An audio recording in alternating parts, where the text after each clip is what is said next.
ก็สวัสดีครับวันนี้มาพบกับช่อง On s p o 6 Zone 9นะครับนี่เอามาขึ้นเขียงนะครับก็จะทำการอัปเกรดโชคหน้านิดหน่อยด้วยอันนี้นะครับเป็นชุดอัปเกรดโชคหน้าของ YSS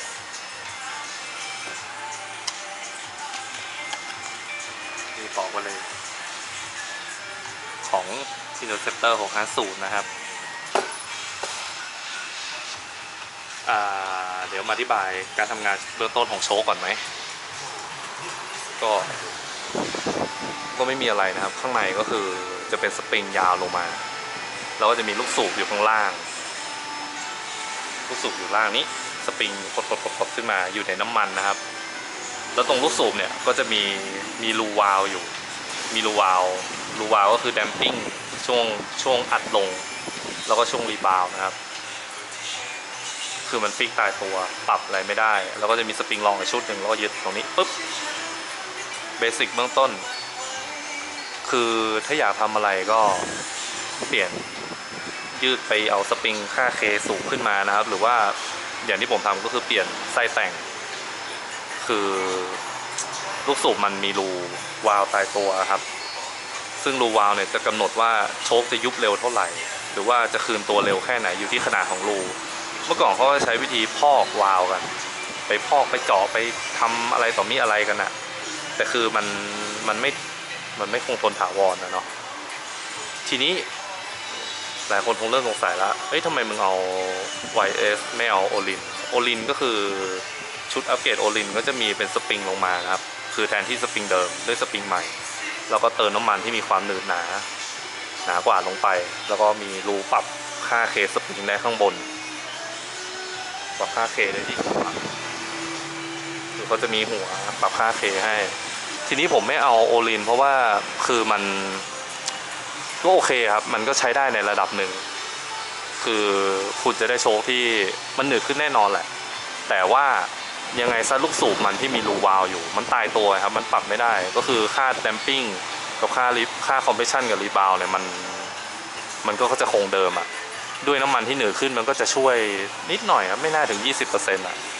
ทีนี้มาดู YS กันบ้าง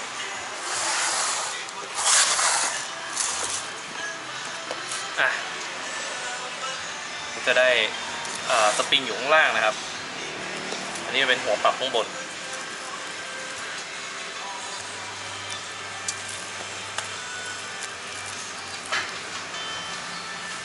จะเป็นแคปปิดข้างบนมันมีปรับบวกลบปรับค่าพี่โหลดสปริงได้จากตัวนี้และสิ่งที่สปริงอยู่ข้างล่างนะเอาออกมาดูได้ไหมสปริงอย่างนี้แล้วเดี๋ยวก็จะมีน้ำมันต้องเปลี่ยนน้ำมันอยู่ละแต่ที่ YS มีและโอลินไม่มีคือตัวนี้โอ้หล่นตัวนี้คืออะไรตัวนี้คือวาล์วนะครับวาล์วใหม่มันเพิ่มเข้าไปใหม่อยู่ตรงลูกสูบอะวาล์วตัวนี้ทำอะไรคือมันจะช่วยตอนรีดน้ำมันผ่านนะครับจะมีแผ่นปิดจะมีอะไรมามันสร้างรีบาวและคอมเพรสชันควบคุมรีบาวและคอมเพรสชันซึ่งตัวเนี้ยมันได้ยินมาว่าปรับได้แค่3ระดับนะแล้วถ้าคิดจะปรับก็ต้องรื้อโชคออกมาปรับแต่มันจะทำให้เปลี่ยนไปแน่นอนคือรถโชคที่เปลี่ยนแค่น้ำมันเนี่ยมันก็หนืดขึ้นหน่อยนึงนะครับแต่ถ้ามีวาล์วคือมันเปลี่ยนแน่นอนการทำงานโชคเปลี่ยนเลย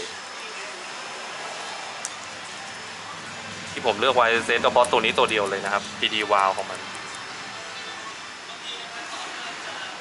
ประมาณนี้เปลี่ยนเป็นยังไงเนี่ยเดี๋ยวรอได้รถเสร็จไปเทสอีกทีครับ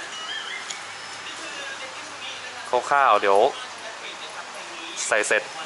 เดี๋ยวไปลองให้ดูเดี๋ยวค่อยถ่ายคลิปอีกทีพอไว้พบกันใหม่คลิปหน้าครับผมสวัสดีครับ